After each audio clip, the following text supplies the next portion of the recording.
Binisita ni Governor Victorino Dennis M. Socrates ang Pag-asa Island Kalayaan sa West Philippine Sea nitong January 14 upang personal na kamustahin ang kalagayan ng mga residente at sundalo sa naturang munisipyo. Gayon din upang alamin ang mga pangangailangan ng LGU Kalayaan at kung saan maaring magkaroon ng investment ang pamahalaang panlalawigan.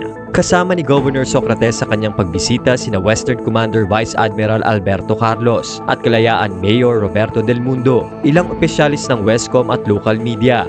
Isinagawa nila ang ugnayan sa barangay kung saan pinasalamatan ng gobernador ang mga residente at sundalo ng isla sa pagsasakripisyo ng manirahan dito na nagpapatibay sa pag-aari ng mga Pilipino sa mga isla ng Kalayaan.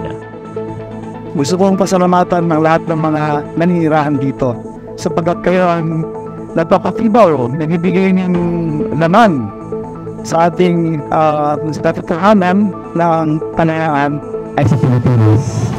Siniguro naman ni Governor Socrates ang suporta ng pamahalaang panlalawigan ng Palawan sa LGU Kalayaan sa pangangalaga at pagpapalakas ng soberenya ng bansa sa Kalayaan Island Group at mga karapatan nito sa West Philippine Sea.